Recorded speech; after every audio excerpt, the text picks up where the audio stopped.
It's called Congratulations, Charles H. Webb. You've just won $10 million. Despite my PhD in clinical psych, despite my high SAT and GRE, summa cum, Phi Beta Kappa key, and Mensa card, despite the mail-order sea monkeys that didn't chatter, dance, swing tree to tree, and weren't monkeys at all, but miserable brine shrimp, despite the baking soda powdered submarine that on TV swam like a mini Nautilus, but twitched on the bottom of my bathtub like a stricken minnow leaking sodium bicarbonate blood, despite the Hawaiian honeymoon hideaway that looked large and luxurious in the brochure, but proved to be a converted oubliette next to Kauai's largest slaughterhouse, despite the last game of the Dad's Club World Series, bases loaded, 2 out in the 9th, when I whiffed on 3 pitches, all balls. And the time that Carrie Farrell, head cheerleader at Hoover High, asked me out because intelligence is sexy. And we had 3 dates in 2 weeks, and when I finally tried a kiss, she pulled away and confessed I was a ploy to make her football player boyfriend take her back. Despite waiting dawn to dusk all week for the call my screenplay agent swore would make me rich, and rushing home from work for a whole month, sure I'd find congratulations from the NEA.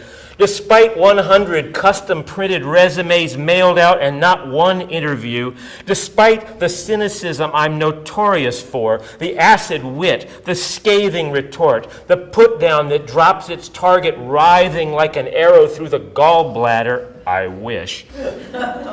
Despite even the day sick of letters from timeshare operations claiming you have definitely won a prize, I tore one open, stamped prize alert, personal and confidential, hand priority deliver, read about the grand prize, a Winnebago, read in microscopic print the legally required statement of odds, found the premium with odds of 9,999,996 to 10 million, a camera, knew I'd won that, but out of boredom and spite, drove to the touted luxury resort where I could own my own vacation in the godforsaken Antelope Valley, where I saw the mud puddle they called a lake and the shanties on pontoons they called houseboats, as I drove up to the gate and told the guard I've come to claim my Winnebago. Despite being referred to the front office, out of which salesmen in sweaty polyester wriggled with white-haired leisure whirlers in tow, as I blazed by yelling, I've definitely won a Winnebago. I'm here to claim my prize. Demanding, where's my Winnebago? Refusing to calm down or be convinced I hadn't won. Despite the head honchos herding me into his office, explaining that I'd won a self-focusing 30-millimeter camera with which I could drive away after experiencing a 90-minute presentation. But I repeated, no, a Winnebago. It says so right here.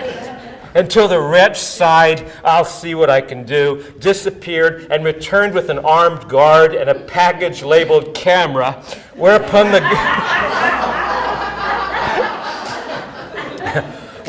the guard led me outside intoning, Sir, I'm going to have to ask you to leave. And I climbed in my car, tore open the package, saw the plastic camera with its plastic neck cord, and exclaimed, this piece of turd? This is my prize? Before I goosed my Ford Striver and roared away. Despite all that, and even though I know that senior citizens have drained life savings flying to Florida to meet the magazine sales sweepstake king, Dick Clark and Ed McMahon, and collect the millions the poor duffers think they've won, even though I know that writers, lawyers, and psychologists work 8-hour days turning out phrases to entice, lure, excite, confuse and bamboozle suckers into buying magazines, even though one desperate day when a string of rejections hammered down my guard, I opened a sweepstakes letter marked urgent mail, unawarded prize advisory, open immediately. And after I'd solved the bonus $50,000 prize puzzle by picking out of a tarpaulin-sized sheet of stamps bearing the names and prices of magazines, the 3 stamps that placed together read, "Win a new Cadillac Seville." And after I'd pulled off the sticker covering my potential prize, $1,000, $10,000, or $100,000 cash, and found that I was up for that one, and after I enclosed the completed bonus $50,000 prize puzzle form and the prize claim number label in a special envelope, and dug around in the papers until I found the delivery tag and enclosed that, but also found a scarlet envelope labeled "Open only if not ordering." And read, "Do you really think we like to give prizes to people who don't place an order?"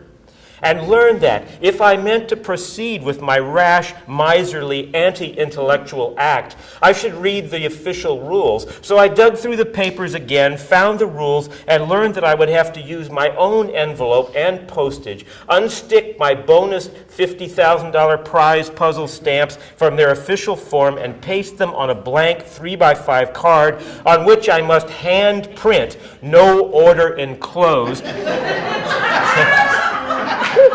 Then send everything to a different address from the one on the official Priority Prize Express reply envelope. Despite ripping the papers to confetti and hurling them into the trash where I just consigned half an hour of my life, still, when I see in red and gold behind the cellophane window in the gold envelope, "Congratulations, Charles H. Webb, you've just won $10 million.